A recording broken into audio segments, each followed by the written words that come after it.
Hello everyone, this is Maureen and good morning. Welcome in to another day of learning how to pray through the darkness. I want you to think about the fact that we are already into the second month of the year. Can you believe that? Just 31 days ago, we were looking at a brand new year. And now January's already gone. Holy smokes. I don't know about you guys, but the older you get, I promise you, the faster it seems that time just seems to move right on past you. I don't know what it is, but it really does seem to the clock just seems to be wound a little tighter, therefore time is moving quicker. But anyway, that was a squirrel I was chasing. February is known as the month of love. And folks, our very first devotional for the month of February is about being loved. And throughout this whole month, I'm going to be reminding you of our verse for the month, which is found in 1 Chronicles chapter 16:11. Look to the Lord and his strength. Seek his face always.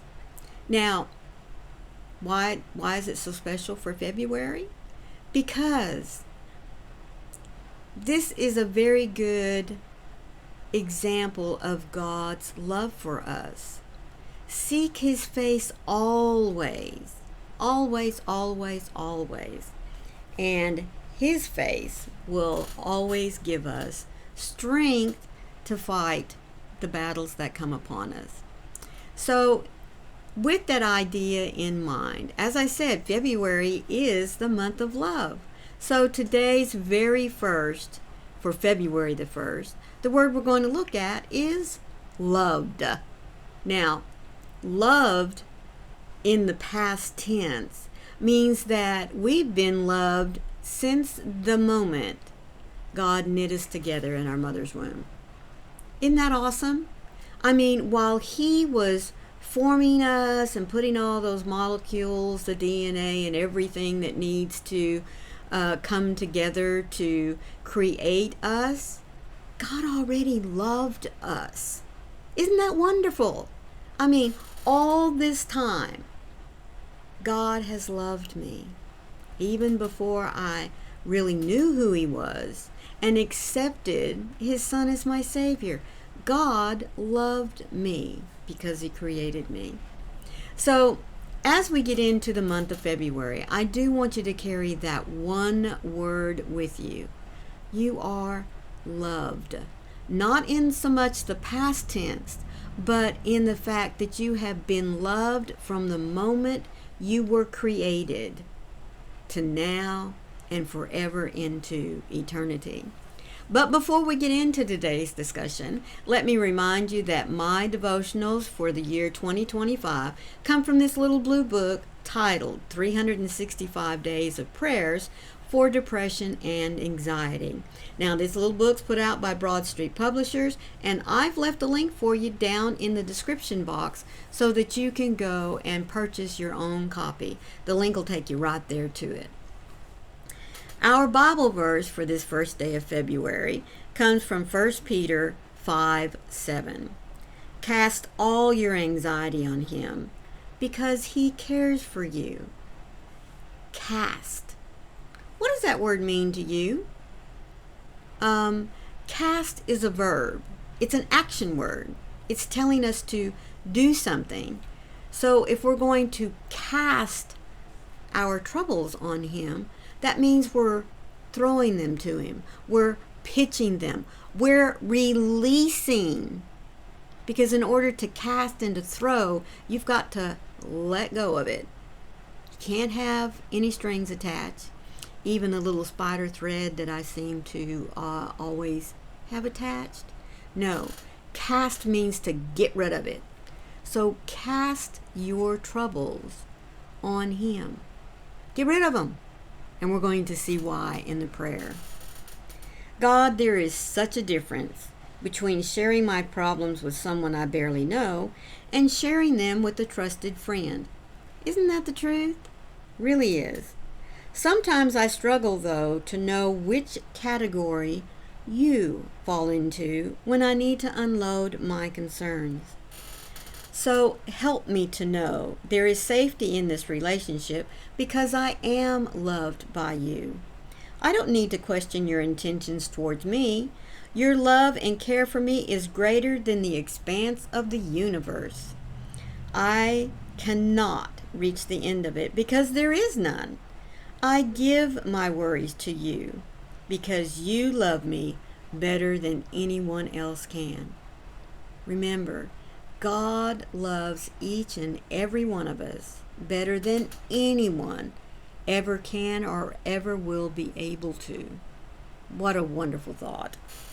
Loving Father, I give you my anxiety today. I don't want to carry it on my own any longer. So wrap me in your great love that casts out every fear and cover me with your peace that transcends my understanding. I want to go back to that word just a moment of cast. Getting rid of it. Giving it to God. Because, He wants to take it. He wants to make our lives happy. He wants to make our lives easier for us. Because when we are in a state of truly feeling His love, folks, there's nothing that can stop us. There truly isn't. Satan has no power over the love of God. He really doesn't. And that's what makes him angry. That's why he keeps trying to bombard us about things that we did in the past. Remember yesterday we talked about letting go, forgiving ourselves for what happened, and moving forward. Cast those concerns onto God. He'll take them. Because remember, He loves us, He forgives us, and once He gives us that forgiveness, folks, that incident is gone. And if God can love us enough to forgive us what we have done, we need to do the same thing for us. So cast that burden you've been carrying around with you. Cast it on Him. Talk to Him. Write it down in a journal if you need to. Get yourself off, like my granny used to say, go put yourself in that closet, shut the door, and have a heart-to-heart with God. Let Him know all of it. Unload everything. Because we all know, let's just do a little scenario as a child. Remember, let's say you did something you were told not to do, but you did it anyway, okay? And then later on when you were asked about it, no, I didn't do that. Nope, I didn't do it. And the more you denied it, the more it kind of started eating on you, didn't it? And eventually we either get caught and have to admit it, or, as sometimes will happen, that lie, that act that we did that we knew we weren't supposed to do, it gets to eating on us so much that we finally have to acknowledge, in other words, go tell mom or dad that yes, it was me that did it. And I believe that many times that we don't wish to do that is because we don't want to disappoint. But folks, there is no way we can disappoint God. There truly isn't. The only way we disappoint God is if He is standing there at the door of our hearts, knocking, wanting to come in and share His love that He showed when He died on the cross for us, for our sins. When we reject that kind of love, you know it's got to disappoint Him. Does it mean He gives up? No. But I know it's got to disappoint Him. But once we become His children, folks, that love He has for us covers everything. But that doesn't mean that we don't need to go to Him and cast our burdens, cast our sins on Him. Because we do need to do that. We do need to own up to things that we've done wrong. especially with our Heavenly Father, because we know that it kind of puts a dent in the plan of things that He has for our lives. And it doesn't mean that He has to just crumple that paper up and start all over again. No, it just means that He knows that we're going to have to take a detour before we get back on that path He has. So don't worry. Truly, cast your cares, cast your burdens, cast your sins. Give it all to Him. Pitch it to Him.